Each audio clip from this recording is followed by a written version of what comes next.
اهدنا الصراط المستقیم۔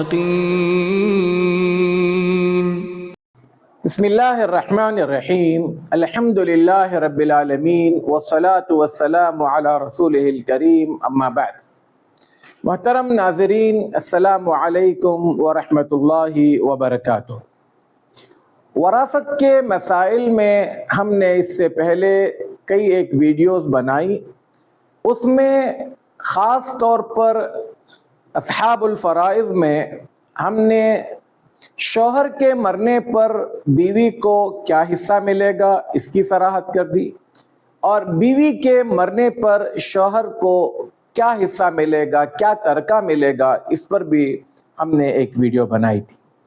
آج ہم انشاءاللہ بات کریں گے اولاد کے مرنے پر باپ کا حصہ کیا ہے۔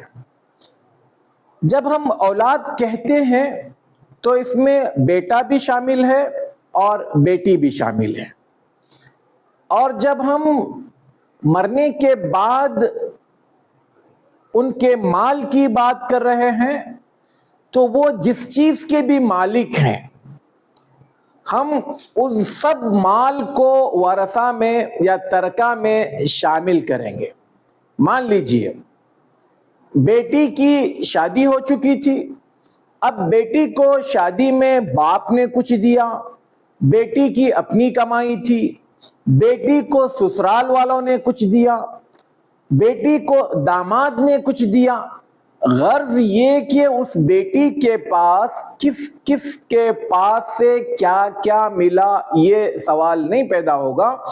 مرنے کے بعد اس بیٹی نے کیا کچھ چھوڑا، اس کی ملکیت میں کیا کیا چیزیں تھی، وہ سب چیزیں ترکے میں شامل ہوگی۔ اسی طرح سے بیٹے کا انتقال ہو گیا، اب بیٹے کو بھی کہاں کہاں سے کیا کچھ ملا یہ اہم نہیں، سسرال والوں سے کچھ ملا، اس کی اپنی کمائی تھی، یا اس کو بیٹوں نے، اس کے اپنے بیٹوں نے تحفہ دیا، اس کی بیوی نے تحفہ دیا، کس نے کیا دیا یہ اہم نہیں۔ اس کے مرنے کے بعد جب وہ جو کچھ چھوڑ کر گیا اس کو جب بانٹا جائے گا، میراث میں اس کو رکھا جائے گا، تو اس میں باپ کا کیا حصہ ہوگا ہم اس کی صراحت کریں گے۔ باپ کو تین طرح کا حصہ ملتا ہے، اور وہ تین طرح کے حصوں میں پہلا حصہ ہے 1/6، 1/6۔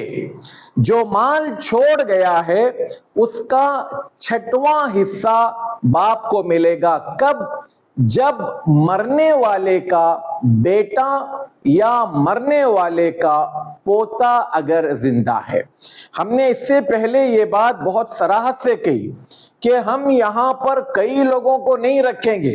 مثال کے طور پر لیجئے کوئی زید نام کا ہی لڑکا ہے، اس کا انتقال ہو گیا ہے، اب زید کے انتقال پر کس کو ملے گا ہم یہاں پر بات نہیں کر رہے ہیں، ہم صرف ایک ہی بات کر رہے ہیں، وہ یہ کہ زید کا انتقال ہوا، زید کے والد موجود ہیں، تو زید کے مال میں سے باپ کو کیا ملے گا، اس کو کیسے دیکھیں گے؟ سب سے پہلی چیز یہ دیکھیں گے آیا زید کا بیٹا ہے یا نہیں ہے۔ اب ہم مان کر چل رہے ہیں کہ زید کا بیٹا ہے تو باپ کو 1/6 دیں گے۔ مان لیجئے زید کا بیٹا نہیں ہے، زید کا پوترا ہے، تب بھی زید کو 1/6 ہم دے دیں گے۔ یہ دونوں صورتوں میں باپ کا حصہ ہے۔ اور ایک بات یہ یاد رکھیں، باپ اگر موجود ہو تو دادا کو کچھ نہیں ملتا، باپ اگر موجود ہو بھائی بہنوں کو کچھ نہیں ملتا۔ باپ کی موجودگی میں جن لوگوں کو بھی ملتا ہے اس میں پہلے جو باپ کا حصہ ہے وہ 1/6 ہے۔ ہم صرف باپ کے حصے کی بات کر رہے ہیں۔ دوسرا حصہ 1/6 پلس بچا ہوا مال۔ یہ بچا ہوا مال کیا ہے؟ مان لیجئے کہ زید کا انتقال ہوا اور زید کے انتقال کے بعد جو لوگ ہیں جس کا جو حصہ ہے اس کا حصہ دینے کے بعد جو بچے گا وہ باپ لے جائے گا. لیکن یہ کب؟ یہاں پر ہم نے کہا کب ملے گا 1/6 جب بیٹا ہو. اگر بیٹا نہیں ہے تو پوتا بھی ہوگا تب بھی دو صورتوں میں باپ کو 1/6 مل رہا ہے. اب یہ 1/6 پلس بچا ہوا کب ملے گا؟ جب زید کا کوئی بیٹا نہ ہو، بیٹا بھی نہیں ہے پوتا بھی نہیں ہے، زید کی بیٹی ہے، چاہے وہ ایک ہو یا ایک سے زیادہ ہو. اگر زید کی بیٹی ہے، بیٹا نہیں ہے پوتا بھی نہیں ہے، زید کی بیٹی ہے، تو پہلے باپ کو 1/6 دے دیں گے. 1/6 دینے کے بعد پھر جس کا کوئی حصہ ہو، جیسے زید کی بیوی ہے اس کو ہم نے دے دیا، زید کی ماں ہے اس کو ہم نے دے دیا. یہ تو بھی ماں کا جب حصہ آئے گا تو ہم وہاں پر بات کریں گے. اور انشاءاللہ جب یہ 6 لوگوں کے حصے پورے ہو جائیں گے تو ہم مثال دیں گے. زید مرا، بیوی ہے، ماں ہے، باپ ہے، بیٹا ہے، بیٹی ہے، کس کو کیا ملے گا ایک رقم طے کریں گے، اس کے حساب سے ہم انشاءاللہ بانٹیں گے. ابھی اس وقت ہم تمام چیزوں کو گڈمٹ کرنے کے بجائے صرف باپ کے حصے کو سمجھنے کی کوشش کر رہے ہیں. پہلا حصہ ہم نے سنا، اگر مرنے والے کا بیٹا ہے تو باپ 1/6 لے جائے گا، ہٹے گا. اگر بیٹا نہیں ہے پوتا ہے 1/6 لے گا، باپ ہٹ جائے گا. اگر بیٹا بھی نہیں ہے پوتا بھی نہیں ہے، بیٹی ہے تو باپ 1/6 لے گا اور رکا رہے گا، دیکھے گا آخر میں کچھ بچتا ہے تو وہ بھی باپ لے کر جائے گا.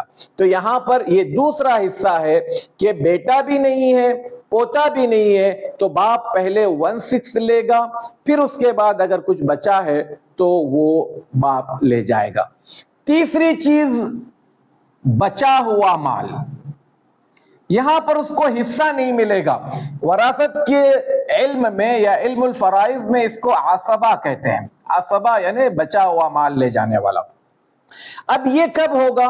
مرنے والے کا نہ بیٹا ہے نہ پوتا ہے، نہ بیٹی ہے نہ پوتی ہے، کوئی نہیں ہے. زید ہے، مان لیجئے زید ہے، زید کی بیوی ہے، زید کی ماں ہے، تو یہاں پر زید کی بیوی کو اس کا حصہ دیا جائے گا، ماں کو اس کا حصہ دیا جائے گا، باقی کا جو کچھ بچے گا وہ باپ لے جائے گا.